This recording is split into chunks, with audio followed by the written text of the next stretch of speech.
The brand new set, Prismatic Evolutions, has just released, and while collectors and investors are busy freaking out about supply issues, pull rates, and scalpers, the competitive player base is having their own completely different issue. You see, once you look past all the secret illustration rares, the beautiful evolution artworks, and the insane prices on some of these cards, you'll find this random bulk common card. No flashy artwork, no huge blocks of text, just a little baby plant, and it is arguably the most impactful card to be released in years. And I, for one, welcome our new item locking overlord. But this isn't anything new. Ever since this card was announced, it was clear that it would have a huge impact on the meta and fundamentally change everything when it comes to deck building. Even if you aren't playing the card, you need to be able to handle it. Suddenly, your deck relying too heavily on items to function becomes a massive liability. I mean, it's item locking on a basic Pokemon for free, and on top of all of that, it has free retreat as well. Obviously, it was going to be cracked. But how can we take this to the next level? How can we buff this little bud and absolutely break the metagame? Sure, on its own, it's nice to be able to do things like slow down your opponent and help you stay safe while you're setting up with decks like Gardevoir or Dragapult. But at the end of the day, it does have weaknesses. It's just a 30 HP little fella who's only dealing 10 damage a turn. And despite showing up in a whole bunch of decks at the 5,000 player Champions League in Osaka, it wasn't able to win the whole thing or even make it to the finals. But maybe that's just because none of them were playing any of these 3 spicy ways to break Budew. First up, let's turn this little baby plant into an absolute tank. Like I mentioned before, this little fella's only got 30 HP, and that is a huge issue. I mean, obviously they aren't going to print item lock on a basic with heaps of HP. That'd be insane. Who would ever do that? But 30 HP is literally the lowest amount of health that they'll print on a Pokemon. It's next to nothing, and this guy is going to die to basically anything. Monkey Dory moving 30 damage is the most obvious one, but there are also just a bunch of evolving basics that can randomly handle it for a single energy too, like Charmander or Duraludon. And if anyone really hates this baby plant, then they could play some insane tech card like this awful Cacnea. So let's fix this glaring weakness. The easiest and most obvious solution is just to slap a Bravery Charm on it and call it a day. But that's not very spicy, and honestly, it's not particularly effective either. We can definitely do better than this, using one of my absolute favorite cards, which is actually about to rotate and I'm really sad about.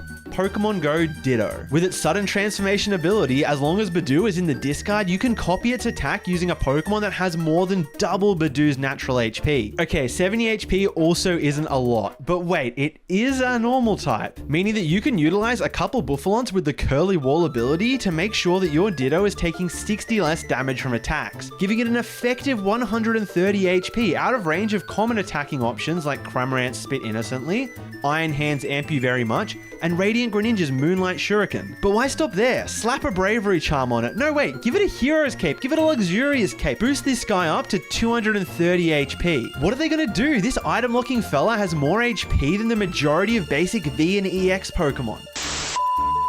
Alright, it is really late here and I'm almost done editing this video, but I actually just have to cut out this entire section. With a bit more testing, I realized just how broken this tech was, and I would be insane to leak it before an IC. However, being a squishy liability isn't the only thing that's holding Budew back from complete domination. Don't get me wrong, item locking is an incredible effect. It's one of the best, but 10 damage really isn't a lot. But what if we buffed this as well? I'm going to be talking about a few different ways that we can do just that. I'll briefly mention this Skeletor GX since it is a great way to quickly boost Budew's damage up to 70, which is a perfect threshold since it lets you handle the majority of evolving basics and anything that your opponent grabs off of Buddy Buddy Poffin. But you do have to discard a fire energy every single turn to sustain this damage, and I think there's actually a better stage 2 Pokemon that we can use, King Gambit. Now, this only increases Budew's damage by 30, so you would need 2 of them in play to hit that same 70 damage threshold. But you don't need to be discarding fire energy every turn, and it's not a 2-prizer if they do decide to target it. And this is actually my favorite way to boost Budew's damage since there's another King Gambit that you can use alongside it for a split evolution line. This other one has the strike down attack for a single metal energy. If your opponent's active Pokemon has 4 or more damage counters on it, that Pokemon is knocked out, no questions asked. And I can tell you a great way to get 4 damage counters on your opponent's active. A single Budew attack boosted by the other King Gambit's leadership ability.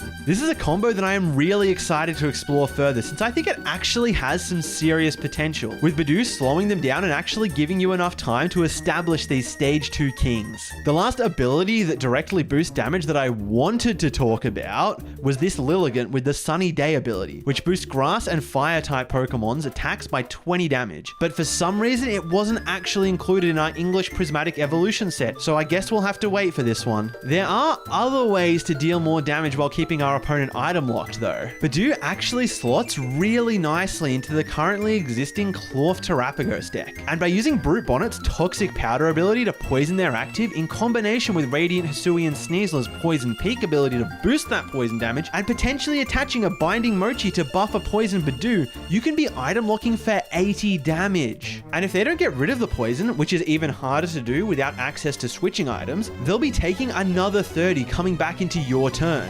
Speaking of taking away your opponent's ability to use switching cards, if your opponent isn't specifically running either Latias EX or Petron EX, which makes it functionally impossible to trap anything in the active, you can just gust something up that can't attack and put them under item lock. This will burn through supporters such as Penny, Professor Turo Scenario, or just force them to manually attach and retreat. And since they won't have access to Earthen Vessel for energy search or Super Rod or Night Stretcher for recycling, this can put some serious pressure on their resources. But why not take this even further? Slap a Gravity Stone on Budew to increase the active Pokemon's retreat cost, meaning that they'll be burning through even more energies and may take multiple turns to get unstuck. A lot of decks' response to counter-catching something up, attaching a Gravity Stone, and then item locking them is just going to be, I guess I'll attach to my active and pass.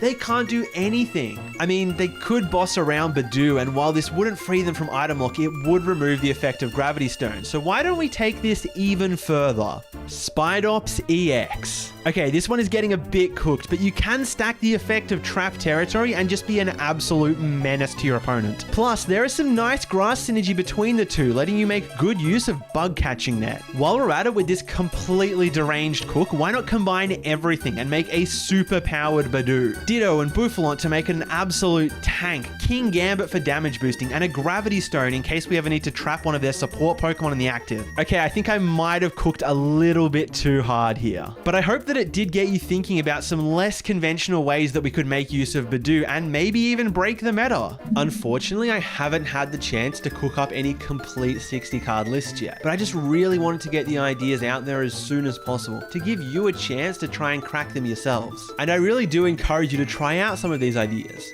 Let me know down in the comments which one you're most excited for, if you end up making any lists for any of these, or if you have your own spicy creation that you want to share. Or maybe, just maybe, I've actually had to cut these lists from the video because they are too good and I'm going to end up playing one of them at EUIC in February. Maybe. Cheers, I'll catch you in the next one. Thanks for watching the whole video. You should click the link on screen to watch more of my videos, and like and comment and subscribe and feed my cat and buy me a drink at the next event and pay my mortgage.